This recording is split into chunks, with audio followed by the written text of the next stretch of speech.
आता मग इथंच घ्या. हे 4 दिवसाचं अंतरिम आपलं अर्थसंकल्पीय अधिवेशन सुरळीतपणे यशस्वीपणे पार पडलेलं आहे। त्यासाठी मी विधानसभेचे अध्यक्ष आणि विधान परिषदेच्या उपसभापती दोघांचे मनापासून अभिनंदन करतो। पूर्णपणे शासकीय कामकाज पूर्ण झालं, विधेयक सगळी मंजूर झाली। दोन्ही आमचे उपमुख्यमंत्री, मंत्रिमंडळ या सर्वांनीच या अधिवेशनामध्ये पूर्ण सहकार्य केलं आणि या अधिवेशनामध्ये जरी हे अंतरिम अर्थसंकल्पीय अधिवेशन असलं तरी सुद्धा राज्यातल्या सर्व घटकांना, मग शेतकरी असतील, कामगार असतील, महिला भगिनी असतील, युवक असतील, ज्येष्ठ असतील, या सगळ्यांनाच, उद्योजक असतील, या सर्वांना न्याय देणारं असे निर्णय आम्ही घेतले आणि खऱ्या अर्थाने या अधिवेशनामध्ये विरोधी पक्षाची कामगिरी अतिशय सुमार होती। विरोधी पक्ष अधिवेशनामध्ये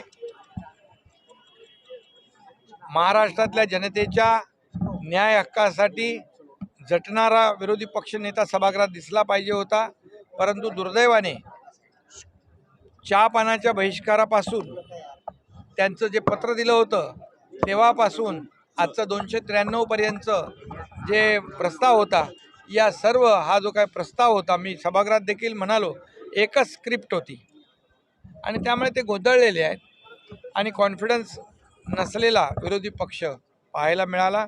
खरं म्हणजे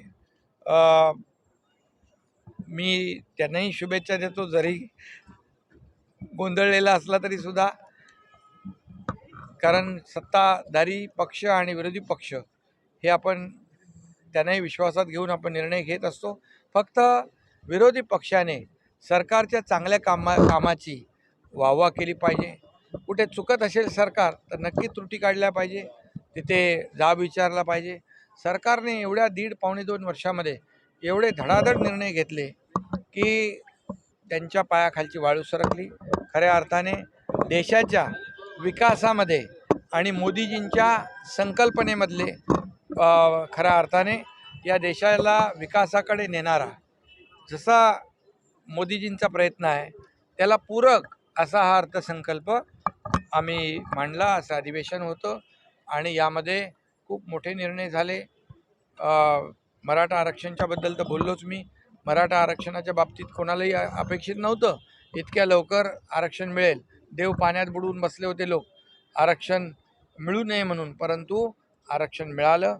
आरक्षण ते टिकणारं, कायद्याच्या चौकटीत बसणारं आरक्षण दिलं आहे आणि त्याची अंमलबजावणी सुरू झाली। आता पोलिसांची भरती, शिक्षकांच्या भरतीमध्ये मराठा समाजाच्या तरुणांना त्याच्यामध्ये न्याय मिळेल आणि त्याचबरोबर सगळ्यात मोठं निर्णय आपले जे कर्मचारी आणि अधिकारी आहेत, जे लाखो 13 लाख 18 लाख जे आहेत, त्यांचं जे काही सुधारित पेन्शन जी होती, त्यांची आर्थिक आणि सामाजिक सुरक्षा त्यांना हवी होती, ते देण्याचं काम देखील आम्ही केलं आणि सुधारित पेन्शन योजना लागू केली। त्यांच्या संघटनेचे काटकर असतील, कुलते असतील, त्यांचे सर्व शिक्षक सेनेचे आमचे थोरात तात्या असतील, सर्व संभाजीराव थोरात आणि या सगळ्या जे काही, सगळ्यांची मी नावं घेत नाही, अनेक संघटना आहेत, आरोग्य संघटना आहेत, शिक्षक संघटना आहेत, सगळ्या संघटना ज्या आहेत त्या सगळ्यांचं मनापासून अभिनंदन करतो आणि त्यांनी आपण घेतलेला निर्णय पूर्णपणे त्यांच्या सहमतीने घेतला आणि म्हणून आणि त्यावेळेस जेव्हा मागचं अधिवेशन होतं त्यावेळेस देखील आंदोलन केलं होतं, परंतु सरकारवर विश्वास ठेवला, त्यांनी आंदोलन मागे घेतलं।